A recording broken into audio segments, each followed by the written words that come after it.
C'est la bonne journée, mes amis, pour vous souhaiter joyeux Noël. On vient tout juste d'entrer dans ce grand événement.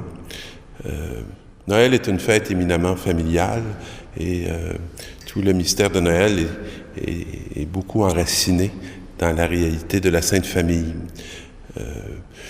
Souhaiter joyeux Noël, c'est peut-être avouer au grand jour qu'on n'a pas tellement fait d'accommodement raisonnable, mais disons que pour moi, ça demeure important de souhaiter un joyeux Noël parce que c'est riche de toute une tradition, mais riche aussi de toute une vie que l'on a besoin. Et comme témoin, nous sommes invités à appeler nos frères et sœurs à entrer dans cette lumière qui peut venir chasser les ténèbres de leur existence, les ténèbres du quotidien, et qui font partie de la réalité et qui font partie de nos histoires. Et on va revoir ça dans l'Évangile, qu'après le départ des mages, l'ange du Seigneur apparaît en songe à Joseph. Et le songe, vous savez, c'est toujours cette dimension de ce qui est intérieur. Alors, dans l'intimité de son être, Joseph entend une parole qui dit ceci: « Lève-toi, prends l'enfant et sa mère et fuis en Égypte. » Alors, c'est pas tous les jours que la parole nous invite à fuir. Habituellement, elle nous invite à tenir, à faire face. Et le premier verbe qui est utilisé, c'est « lève-toi, mets-toi debout ». Non pas comme un être écrasé, mais comme un être qui est en pleine possession de ses moyens. Et va-t'en pas seul. Prends l'enfant et sa mère et fuis en Égypte. L'Égypte, c'est le monde. Et il me semble que parfois, on a besoin de protéger dans le monde des secrets que Dieu nous invite à découvrir.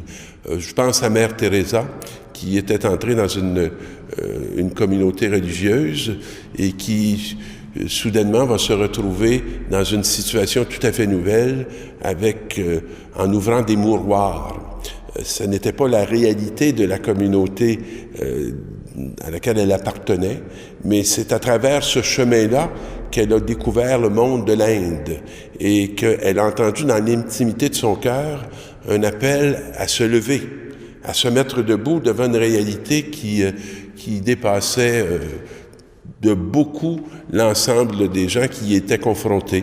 Et elle disait souvent, Mère Teresa, qu'elle n'avait fait qu'une goutte d'eau par rapport à tout l'ensemble de ce qui aurait eu besoin d'être, je dirais, guéri, d'être pensé.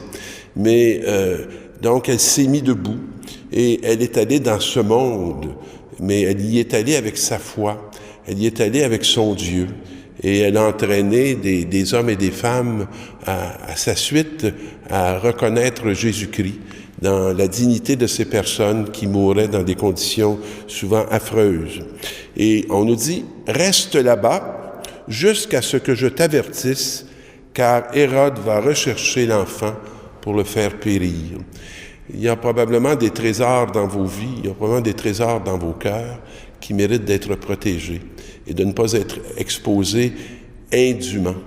Alors, de se retrouver en Égypte pour pouvoir conserver ce que le Seigneur nous invite à porter, qui nous invite à accompagner pour que l'heure venue, elle puisse resplendir aux yeux de tout le monde. Alors, Joseph se leva et on nous dit « dans la nuit ».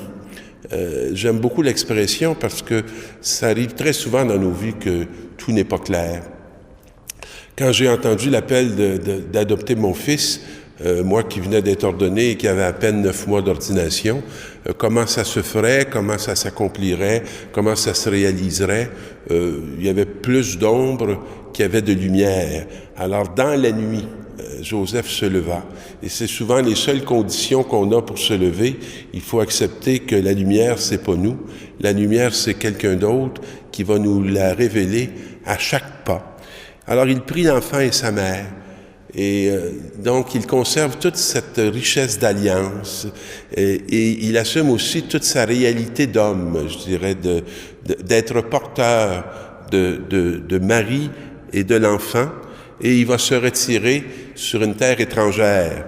Il va avoir à découvrir, à expérimenter sur une terre étrangère la parole du Seigneur qui va le faire demeurer là jusqu'à la mort d'Hérode. Et on nous dit, voici ce qui s'est accompli, d'Égypte j'ai appelé mon fils. Est-ce qu'on peut être appelé d'ailleurs? Est-ce que si on n'a pas une expérience profonde du monde, si on n'est pas enfoui au cœur du monde, est-ce qu'on peut apporter une lumière de salut pour ce monde? Ça fait quelques années maintenant que je suis ordonné prêtre et je pense que j'ai eu la chance de pouvoir toujours vivre mon ministère dans ce rapport monde-Église.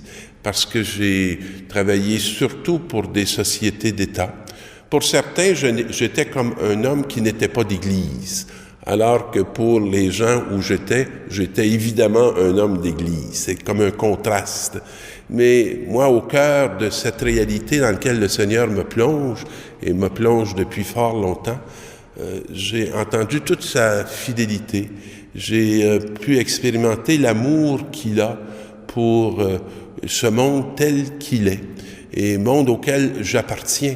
Ce n'est pas parce qu'on est dans l'Église qu'on est tout autre, mais qu'on est appelé tout simplement à apporter en soi cette lumière qui vient nous faire regarder différemment ce qu'on peut expérimenter au quotidien. Et après la mort d'Hérode, il est invité et entend à nouveau cette belle parole.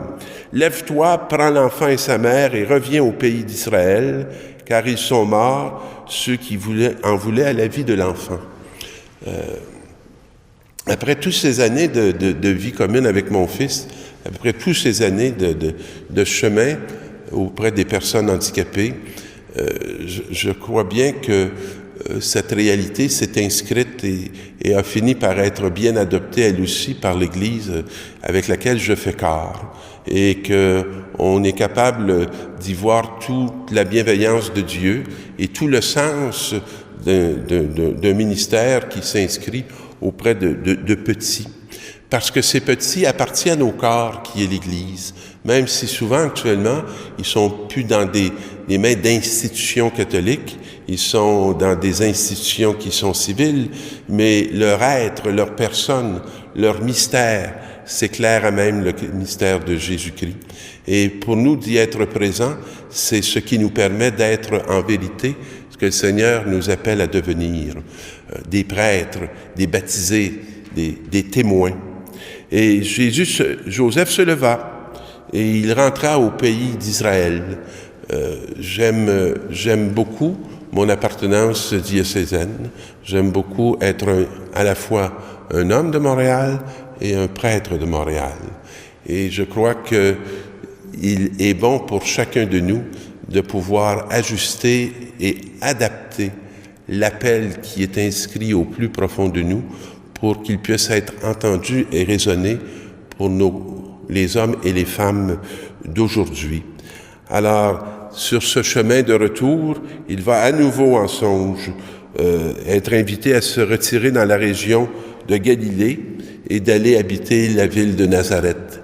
Il n'arrive pas sur un podium, il n'arrive pas dans le grand centre de Jérusalem, mais dans un lieu tout petit et tout humble. Et c'est souvent les lieux où on peut expérimenter avec beaucoup de franchise la grandeur du Dieu qui vient nous visiter. Je vous souhaite de pouvoir l'expérimenter dans votre vie familiale et au cœur de notre monde. Une bonne semaine.